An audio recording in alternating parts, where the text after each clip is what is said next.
You want to both say hey or what? Yeah, say hey. Okay. Hey everyone! It's Katie and it's Mike. Hello everybody. And we're on to episode 3 of Peggy Carter, which was a downer. Yeah, this one was... It was good. It was good, but it's like... Wow, it punches you in the gut. And you tell me. You talk. This is like... I kind of thought they were going to do a thing where, you know, oh, we're going to find a invention of the week or whatever, you know? And they didn't do that. Isn't that exactly what I said though? I was last episode or last review. I said that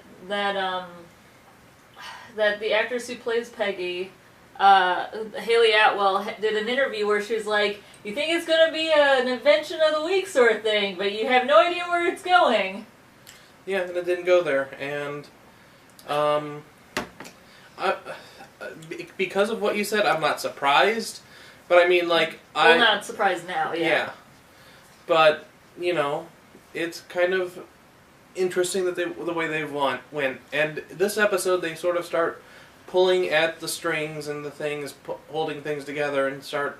It was very much a character building. Yeah, it's a character building episode. Yeah, there is an invention, sort of. There are like a few that they basically found. Like, it wasn't just one. They found a few. I think they found all of them that were missing. Okay. They didn't say that any of them were missing. No, I'm not they might have found all sure.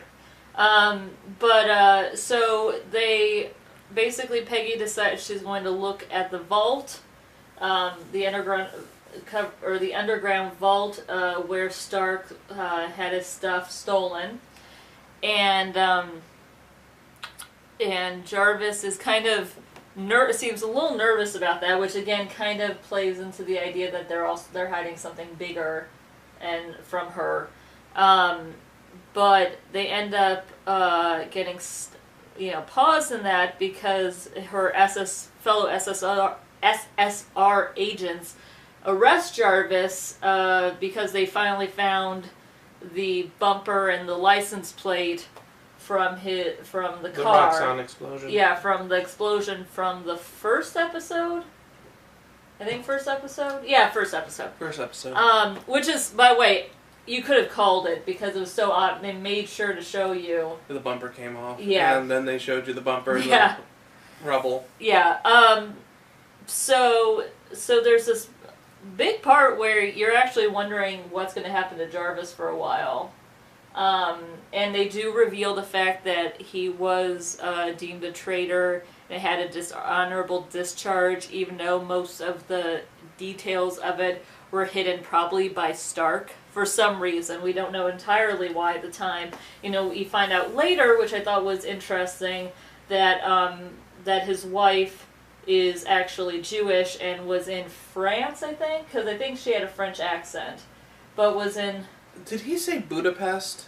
Maybe it was Budapest. It was very European, because you could hear her towards the beginning of the episode. I forget what city-state he said he said he was somewhere stationed, and then the war broke out and he had to leave, and it made things difficult for him and her. But basically he was trying to get her out of there before the war hit, and his superior wouldn't sign it for some reason, probably anti-Semitism or something, so he ended up forging the documents and got caught, and basically, I don't know if it was Stark. They kind of kept it pretty light, but they implied that it was Stark and his money, which also, I know some people have said that they hope that Howard Stark is actually revealed as Jewish himself, because it ties into a lot of things, like the fact that a lot of the scientists in World War II for the Allies were Jewish, the fact that he grew up, I think it's implied that he grew up poor, the fact that Captain America's creators were Jewish, and that like him punching Hitler was like an act of defiance against Hitler, pre-America being in the war.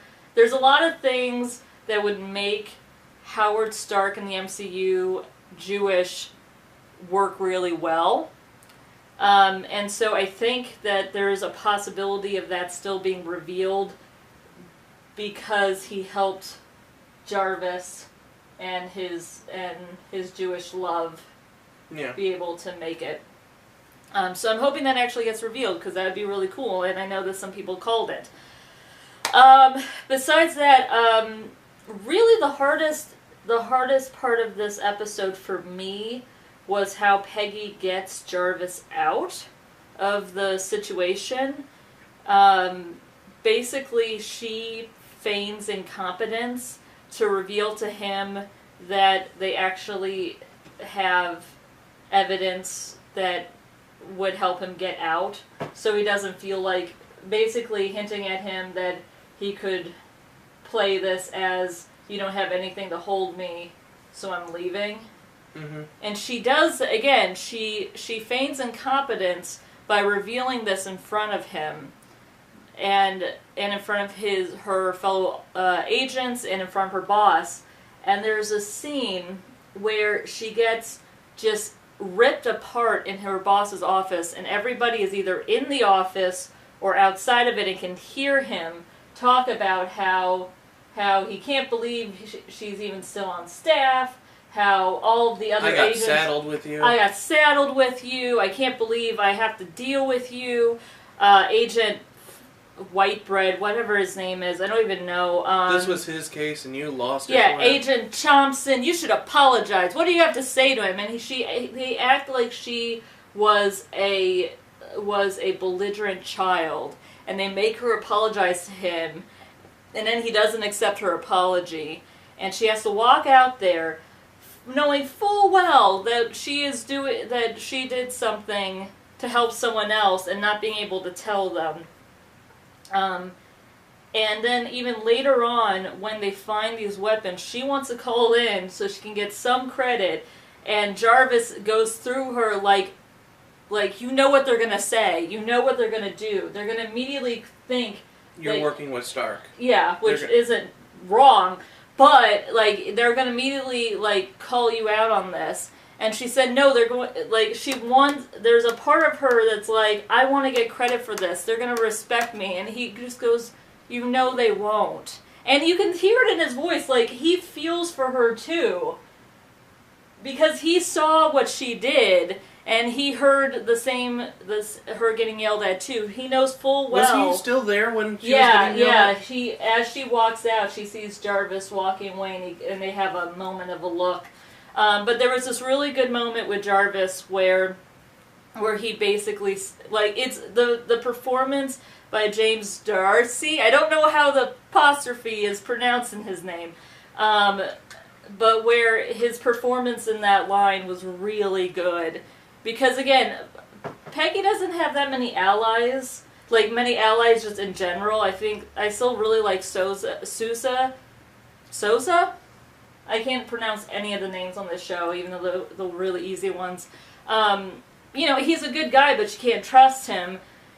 And Jarvis is really the only person she can talk to about anything right now, which we also see when she kind of turns away Angie, because Angie wants to talk to her about their both bad days, and she can't. She has to keep that separate.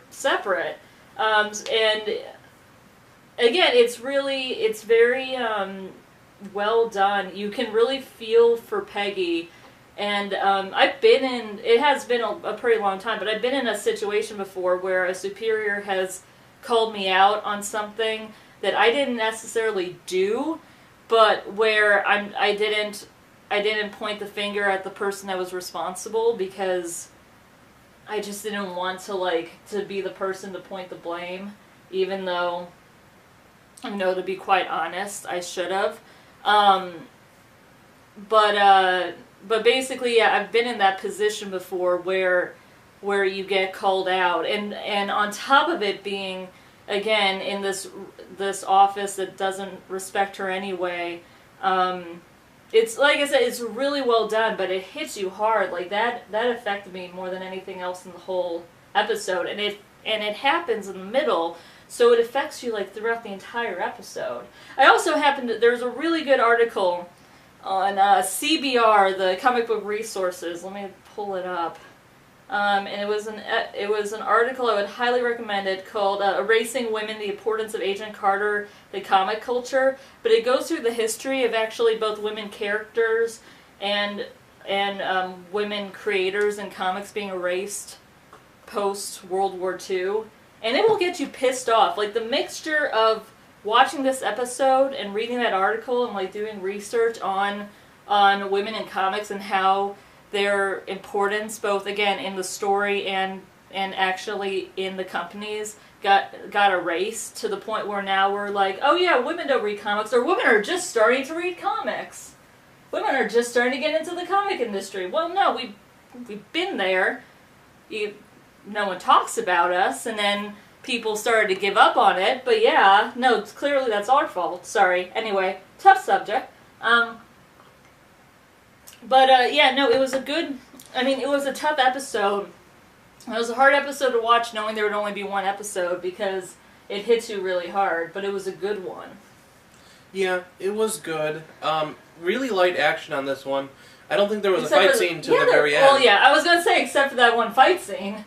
That's what I was going to point out, to the fight scene at the very end. But there was there was still a lot of stuff going down as far as her maneuvering around. Yeah, but like we said, it's a character piece this episode, so it was sort of like trying to pull at the strings of both of these characters to sort of like say, oh yeah, the first two episodes were like, these two are the super team, and then, they're starting to pull at the strings a little bit, trying to unravel them a little bit. Yeah. Just so that when, they come out the victors at the end, they're much better characters.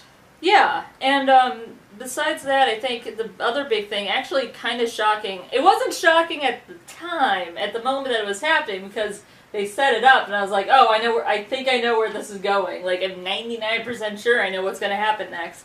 But the most incompetent agent, who happened to also be a sexist jerk, happens to get killed in this episode. I think they have also implied he was cheating on his wife. Oh no, they didn't even imply. They just flat out said, oh, I'm going on a date with my girl. And then they were like, is it your girlfriend or your wife? And then at the end they were like, well, I guess I should call his girlfriend. Well, I guess I should call his wife. To be fair, they could be joking. After his death?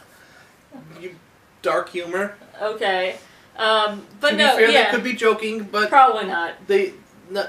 It's probably 99% sure he was probably cheating on his wife. But yeah, it was. It's interesting because again, like, there are so many white guys in this cast that I'm like, yeah, I don't really miss one. Like this character wasn't. I'm not really sobbing over the death of this one, but I did like the fact that it does shake. Well, it shakes up everybody in the office, but it does still shake up Peggy, and she says to Angie, she's like, I don't know why I'm upset, but because we did not get along. He was a brute. He was rude. But he was still good at his job, sort of, vaguely. I was like, when she said, but he was good at his job, I'm like, like, Peggy's still gonna be upset about the death of anyone she works with because it's going to be painful and no one deserves to die in that sense. And what Sousa says is it brings it back because he knows she was in the war too. Mm-hmm. And I thought that was actually kind of a nice moment. The fact that Sousa's like, I'm going to get whoever called. I'm like, she's like, they might not be related, the murder and the phone call that brought you to the scene. Yeah, and Peggy also probably is feeling a bit of guilt because she's the one that made the call. Yeah. And now the call's getting blamed for it. They think the call was linked to the kill. Yeah. So, but I think the big thing here is that, I don't know, like I said, I don't really mind. I feel bad because this guy just, he was a returning guest on Brooklyn Nine-Nine, but his character broke up with the main character that he was seeing on the show. So when I saw that he was in this cast last week, I was like, oh good, he needs, he's getting more work after Brooklyn Nine-Nine. Now he's dead. Yeah. But, Yeah, so... But I did also find it weird that her boss was like, Howard Stark's to blame for this! Like, that seems a little irrational. Like, even if he's not guilty, he's to blame. And like, no, if he's guilty, then he probably shot him. But if he's not guilty, he had, like, little to nothing to do with this. Because those bad guys probably would have gone after you guys anyway. Thinking about it, because of... It was so set up for that, whoever it is that shot the agent and the guardman of the boat. Mm-hmm. You don't think it was Jarvis, do you? No. But it leads to possibly, like, maybe someone's also trying a heist on the items because they confiscated them. Did they confiscate all of them? They didn't get them back? Yeah, they were in a truck and they left with the truck. So maybe next episode we're actually going to see those items get taken back by someone, possibly Hydra, possibly someone else. No, it's that other, those new bad guys. Yeah, but it's probably Hydra. I actually think it might not be Hydra. Well, like, okay. I just feel like... Okay, look, think back to Captain America 2. Stark got assassinated when he got too close to unveiling Hydra was hidden inside S.H.I.E.L.D. Or at least that's what, what's his name? Zola implied. So, maybe what we're seeing here is the beginnings of Stark's downfall and his death. Maybe, but saw the wait. He goes... He creates S.H.I.E.L.D. and stuff. He's got a... Yeah, okay. So we've got a lot of time. And also, like, we have like 20 years until Tony's born. At least, like, we're going around the age of Robert Downey Jr. So we're not going to see his death, but no, you really thought we were going to see? He still has to create Iron Man, like, literally and figuratively, since so much of Iron Man is just Tony's daddy's issues. Yeah, you're right. What was the other thing I was thinking about? Oh yeah. Okay, so. They got really lucky tracing that boat. Like, they left and they went through the hole in in Howard Stark's basement into the sewers, and they just so happened to follow the direct path straight through the sewers that leads right to that boat. Why would they leave the boat there? Yeah, that was the thing that was questionable. There's like flaws in this Okay, plan. So the other question is, because I still think they're setting up Sousa to be the love interest. Like, or they could be doing a huge red herring. I realize this, but they even had Daddy McDeadster be like, so, are you sweet on Carter? No. What? And then the asshole dead guy saying to him, like, basically saying, like, why would she go from Captain America to a guy with no leg? Which, by the way, is like, again, I don't really miss this character. This character pretty expendable because he's annoying and ableist and sexist. He was the Office antagonist. Half of them are the Office antagonists. But I mean, like, he was like the primary antagonist in the Office. He was the one that was. Like, full on, not even hiding it. Even though quite a few of them were still he's sort of Harvey Bullock-y. Yeah, kind of. But my point is that I do think Sousa is going to be the one that ends up. They're going to connect it back to her, or they're going to go with someone totally else. Someone in my Twitter feed said that it was like, I bet you it's that one blonde guy. I'm like, you mean the horrible guy who's like a sexist jerk to her? Like, I get it. In other shows, they would play that trope. They're not going to do it in this show because it's completely out of character, for like 100% left field from Peggy. She doesn't trust people who look down on her, you know what I mean? Mm-hmm. Like, I don't see her at all ever, like, the character, the blonde guy, the guy played by Tristan from Gilmore Girls, would have to do a complete 180 in order for her to be interested in him in that way. So if there is anybody in the show, like, clearly they're setting it up to be Sosa, and I understand that could be could be a misdirect, but I do actually think that he's the most interesting of the male characters, besides Jarvis, who is a delight.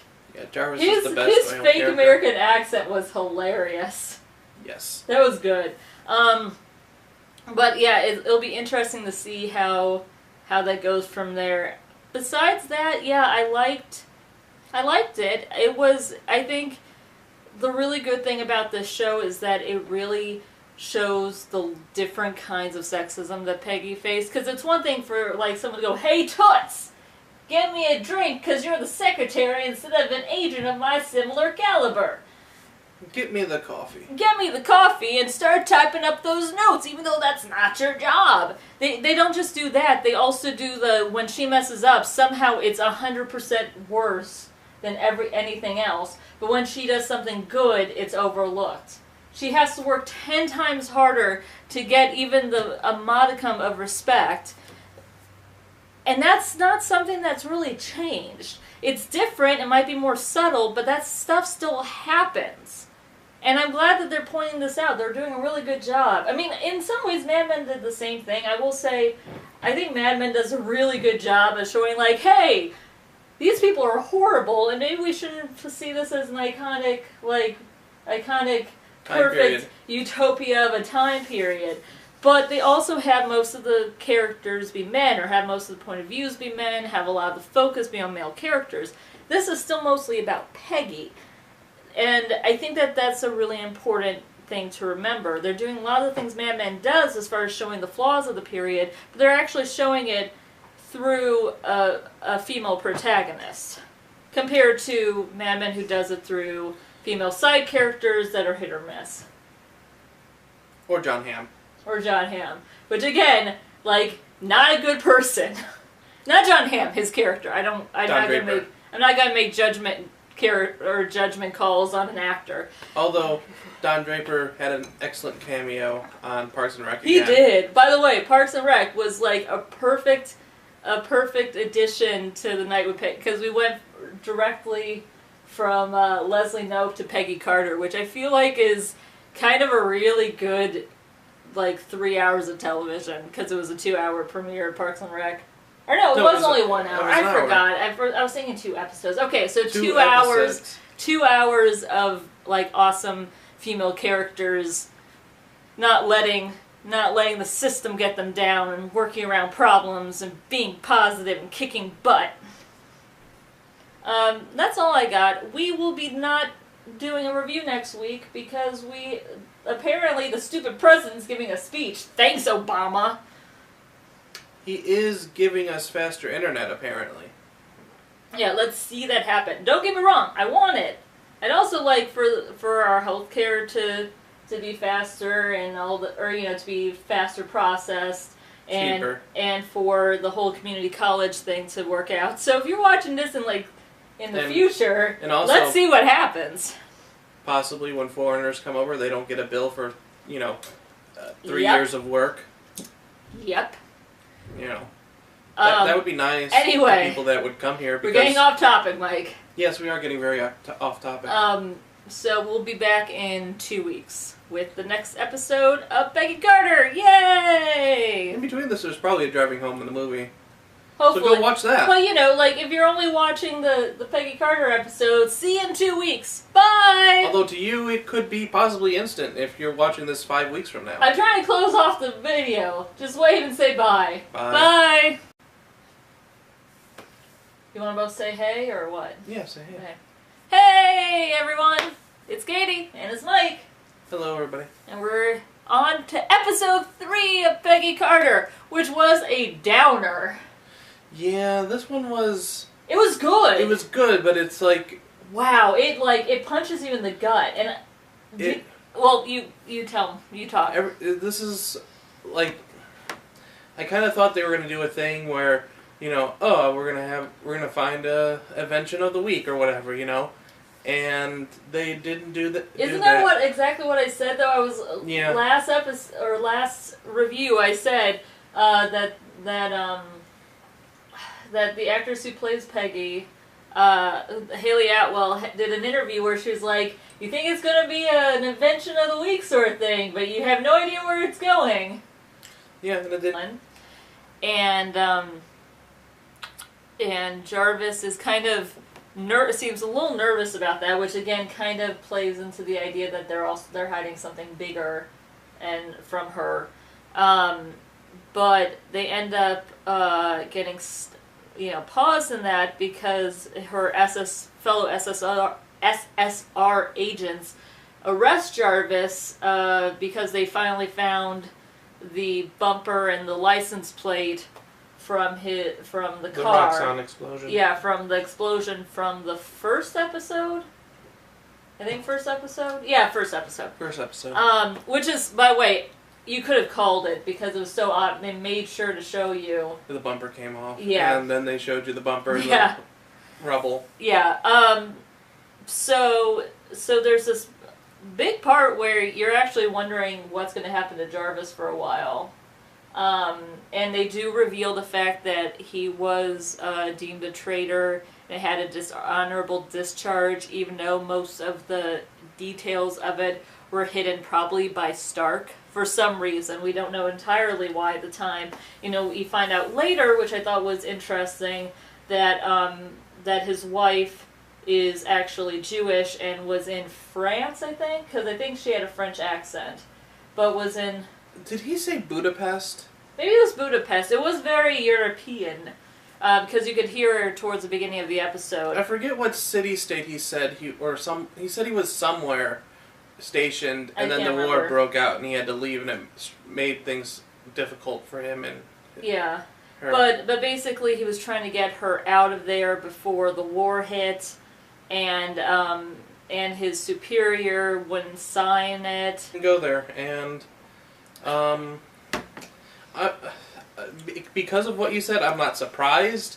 But I mean, I'm not surprised now. Yeah. But it's kind of interesting that the way they've went, and this episode they sort of start pulling at the strings and the things, holding things together, and start. It was very much a character building. Yeah, it's a character building episode. Yeah, there is an invention, sort of. There are a few that they basically found. It wasn't just one. They found a few. I think they found all of them that were missing. Okay. They didn't say that any of them were missing. No, I'm not they might have found all sure. of them. So they basically, Peggy decides she's going to look at the vault, the underground vault where Stark had his stuff stolen for some reason, probably anti-Semitism or something. So he ended up forging the documents and got caught. And basically, I don't know if it was Stark. They kind of kept it pretty light, but they implied that it was Stark and his money.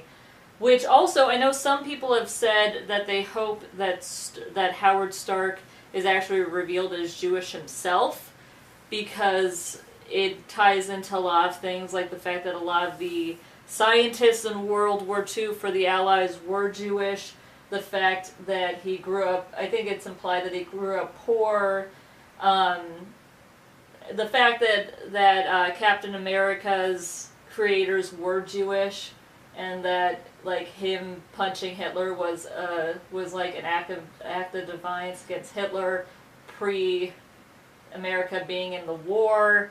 There's a lot of things that would make